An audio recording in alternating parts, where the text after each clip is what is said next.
Welcome, fellow cosmic travelers. You found the deep dive, and today, we are embarking on, well, quite an extraordinary journey into September 2025. Mm-hmm. This isn't just another month on the calendar. Mm-hmm. Uh-huh. It's really shaping up to be a profound turning point, just brimming with powerful celestial energies. Absolutely. We're talking eclipse season intensity. Exactly. And what feels particularly potent is that two of our really significant planetary rulers, Saturn and Uranus, they're making their final retrograde passes in their current signs. It's big. It really is. So our mission today is, well, to offer you kind of roadmap, helping you navigate these significant shifts with clarity, especially if you happen to carry the blueprint of an Aquarius rising. Yeah, we'll be digging into those core themes, Mm-hmm. deep introspection, redefining your values, and really getting ready for a brand new chapter in your personal story. Let's unlock the wisdom of this cosmic reckoning together. Okay, so as you said, September officially kicks off eclipse season. And the energy, well, as you might guess, it's anything but light. We're looking at some pretty potent forces here guiding us toward, deeper self-awareness and change. Absolutely. It feels like the universe is really dialing up the intensity, doesn't it? Urging us to step into whatever's next. And it all seems to begin with a powerful release. It does. The month really gets going with a total lunar eclipse in Pisces on September 7th. And the core message of this one, it's a powerful invitation to surrender what no longer truly serves you. Surrender. Okay. Yeah, this is about consciously letting go, releasing illusions, maybe unsustainable expectations, or perhaps even dreams that, you've realized are kind of out of reach now. Ah, okay. Think of it like a turning point, a moment of release, and maybe even some disillusionment, but ultimately it leads to this deep recalibration wherever Pisces falls in your own chart. So it's about seeing things more clearly. Exactly. Identifying the illusions you've outgrown. And not just financially, but spiritually, emotionally too. It's like asking yourself, what comfort zone are you ready to shed to really step into your evolved self-worth? Wow. Okay. And just as we're sort of integrating that profound release, we shift gears to the partial solar eclipse in Virgo on September 21st. Mm-hmm. Now, this one you mentioned is precisely placed at the 29th degree, the anaretic degree. That's right, a critical, highly charged point. It often signals like a final push or a really significant culmination before a major shift happens. Okay, so pay attention. Definitely. This eclipse has a dual nature.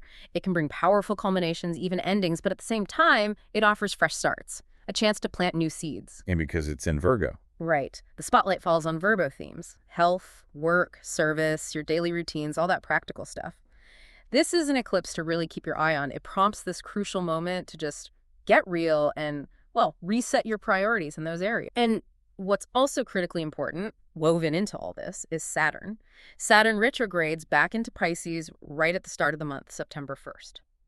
And what's truly significant here is that this is its final pass through Pisces until 2026. The last look. Pretty much. It prompts one last deep look at where growth has been asked of you, through discipline, patience, acceptance.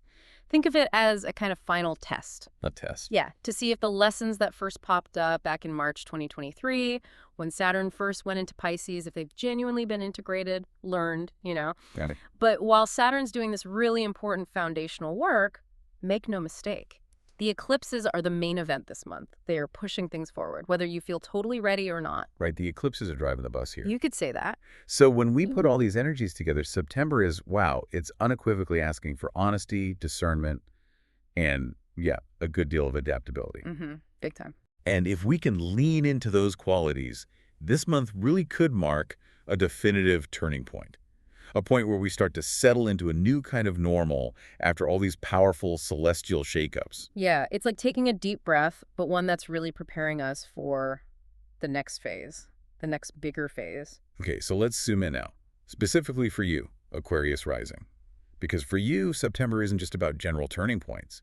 It sounds like a period of really significant restructuring on a very personal level. Your cosmic blueprint looks quite distinct this month. Yeah, what's particularly potent for you, Aquarius rising, is the activity of your chart rulers. You've got Saturn, your traditional ruler, retrograding through your second house. Income, self-worth, that area. Exactly. So this transit is asking you to deeply rethink your financial foundation one last time, and crucially, how you define value, both materially and, emotionally. Okay, rethink value. And at the same time, Uranus, your modern ruler, is also retrograding, but in your fifth house. Creativity, romance, fun. Right, so that's actively shaking up how you express your creativity, how you pursue romantic pleasures, maybe even how you relate to children or your own inner child.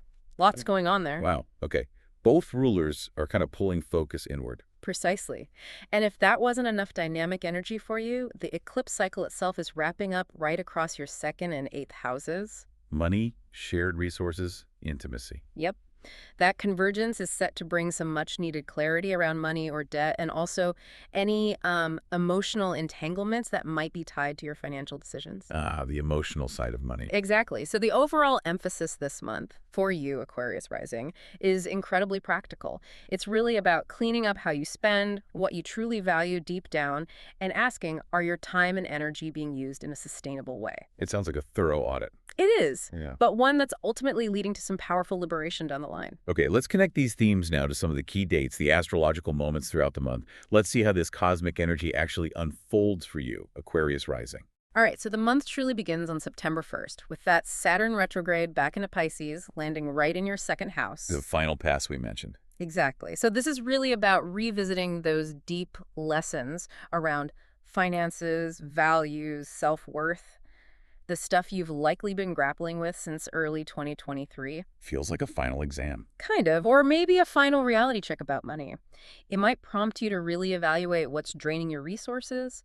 You might find yourself rethinking a side hustle that just isn't truly serving you anymore, or feeling this strong internal pressure to restructure your spending habits. But on the flip side, this could be the push you need to take your own innate talents more seriously, to feel empowered to demand fair compensation for the unique value you bring. Stepping into worth. Totally. This is your definitive final chance to integrate these specific lessons before Saturn moves into Aries for good in 2026. It's preparing you for a completely new chapter. Okay. Then, hot on its heels, September 2nd, Mercury enters Virgo, lighting up your 8th house. Right. Shared resources, taxes, intimacy, that zone. So what does Mercury bring here? Detail orientation. Your mental focus becomes incredibly sharp around these subjects. Think financial planning, maybe debt consolidation, even estate matters. It's an excellent time to meticulously organize your bills or perhaps initiate those crucial conversations about joint finances. Practical stuff. Very practical. And you might also feel a strong urge to dig into some psychological or emotional patterns, maybe tied to past relationships or even issues around financial dependency. Mercury wants the details. Okay, but this deep focus on details might hit a snag. Well, maybe not a snag, but definitely some dynamic energy. On September 3rd, Mercury in your 8th house squares Uranus and Gemini in your 5th. Shared money versus personal creativity fun. Exactly. That creates tension. This aspect could bring a sudden disruption or maybe even a significant breakthrough related to a creative project, a romance, or something involving children. Well, maybe an unexpected expense pops up, like boom, child's back-to-school needs are way more than you budgeted for. Or maybe a flash of creative inspiration hits you, but it demands you reevaluate your budget to make it happen. Ah, I see. Either way, it pushes you to think differently about how much energy and resources you're pouring into your passions and what needs to change so they can be truly sustainable for you. Makes sense. Okay, moving just a couple days later, September 5th, Uranus itself stations retrograde in Gemini in your 5th house. Yeah, this is a key moment to pause and really reflect. How has your creative expression or your romantic life evolved, say, since earlier in the year? Taking stock. Totally.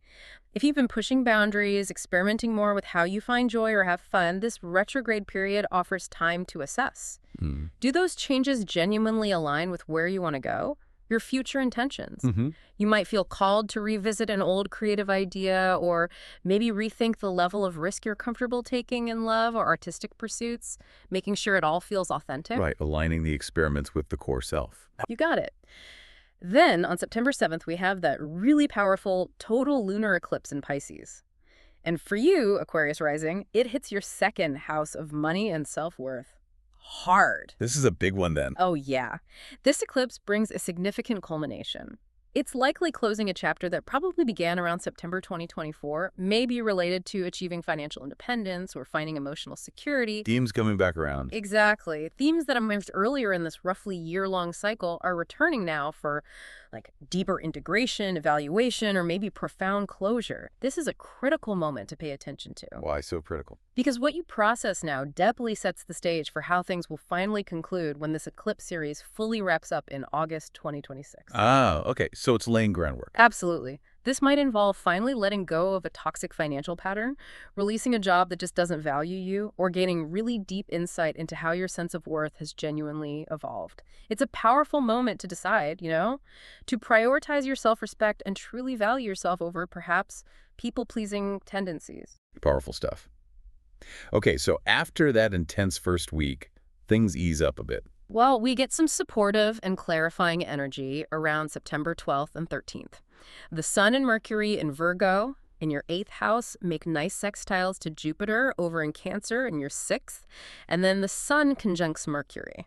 So good energy for 8th house matters. Definitely productive energy. It can help you make tangible progress in areas like debt reduction, maybe sticking to new health routines supported by Jupiter, or collaborating effectively on behind-the-scenes projects. Okay. You might even get good news about a loan application, experience a breakthrough in therapy perhaps, or gain remarkable clarity on the emotional root of some physical issue connecting the 8th and 6th houses. And the Sun-Mercury conjunction. That's ideal for making decisions, especially around finances, intimacy, long-term commitments, vulnerability. Maybe it's time to finalize a contract or have that crucial heart-to-heart conversation with a partner about trust and shared resources. Good window for clarity then.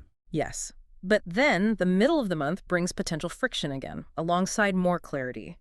Around September 17th, Mercury in your 8th opposes Saturn back in your 2nd house. Ugh, that tension again.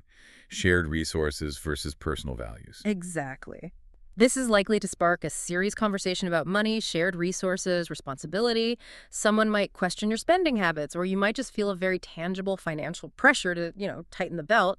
Or conversely, this could be a moment of really powerful discipline for you, where you finally set a crucial financial boundary, or really assert your true worth in a negotiation. Okay.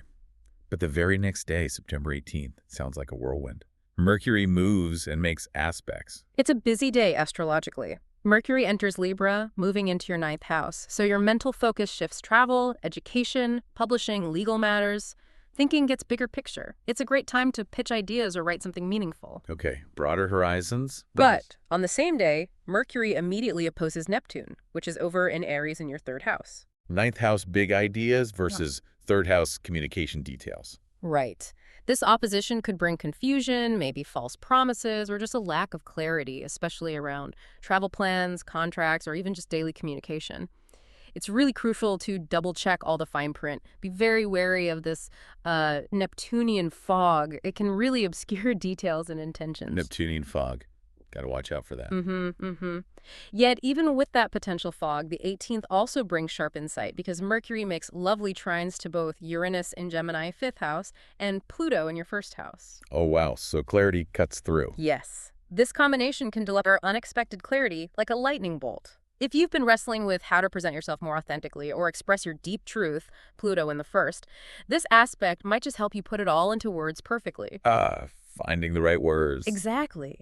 You could experience a moment of profound empowerment, especially if you're stepping into some kind of leadership or even a teaching role. 9th house. Okay, complex day, the 18th. Very. Then, on September 19th, Venus enters Virgo, joining the Sun and Mercury in your 8th house for a bit. More focus on shared resources and intimacy. Yes, but Venus brings a different flavor.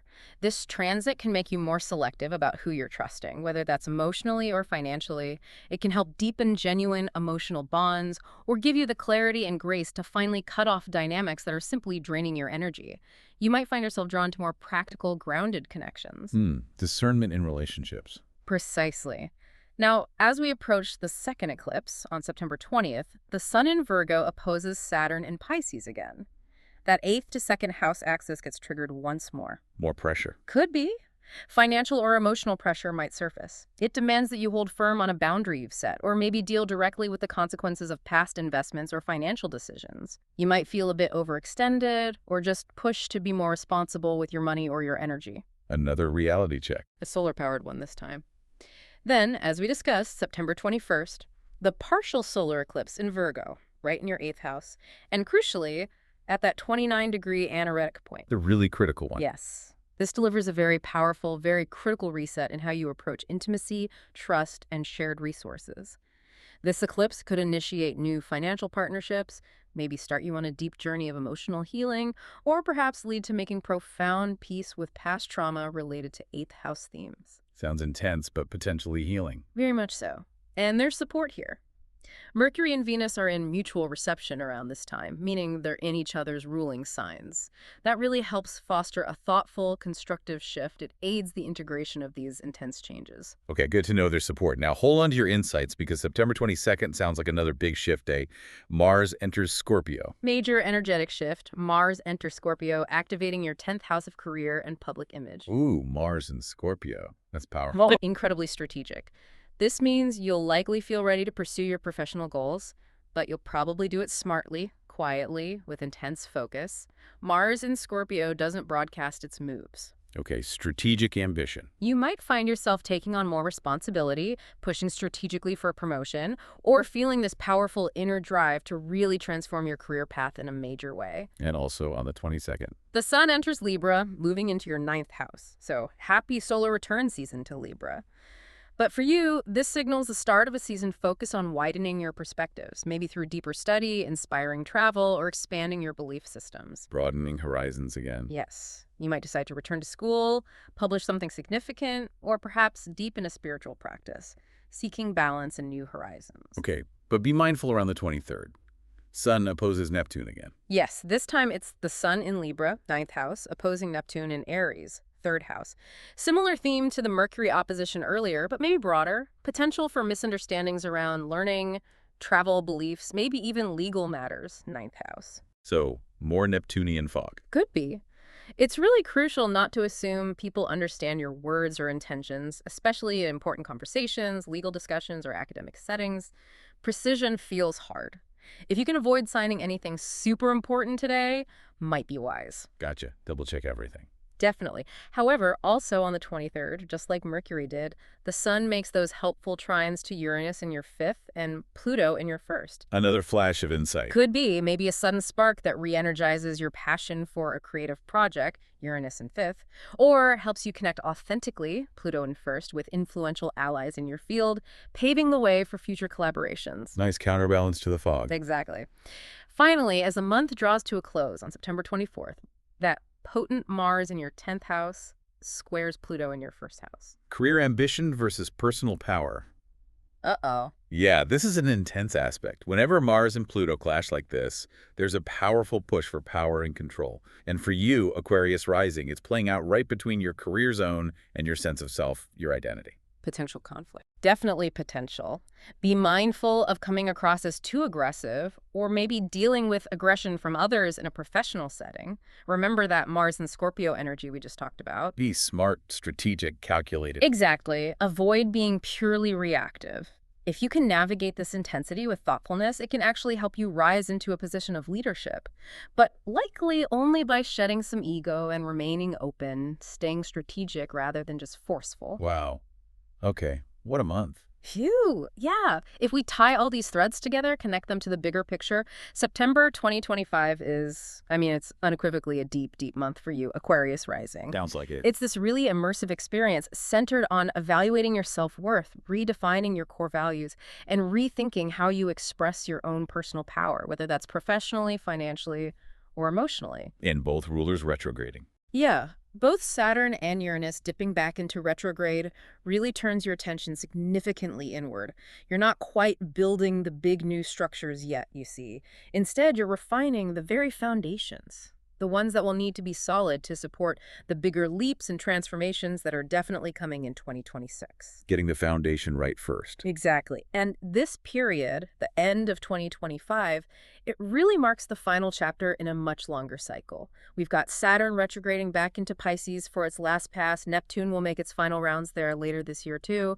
And Uranus is slowly moving through its final degrees of Taurus this fall as well. It feels like a collective shift too. Oh, massively. We are collectively collectively right in the thick of a powerful, energetic reckoning and shift. It's truly leading to a new world for all of us soon enough. And these old illusions, outdated structures, unresolved patterns they're surfacing now, precisely so you can finally close the loop on them. An opportunity then. Absolutely. This is your critical opportunity for that deep inner cleanup and consolidation before early 2026, because that's when these major planets will all start anchoring into new signs, ushering in not only a whole new era collectively, but also profoundly personally for you, Aquarius rising. Wow, okay. So as we close out this deep dive today, Yeah. maybe consider this powerful thought. We're not just turning a page here. It feels like we're truly beginning a whole new chapter. A whole new book, maybe. Yeah. So the question to ponder is, what does that inner cleanup truly mean for you, Aquarius rising, as you prepare to step into this incredible new beginning? Take good care of yourself this month, really embrace the transformations ahead, and we'll be here to guide you on your next deep dive.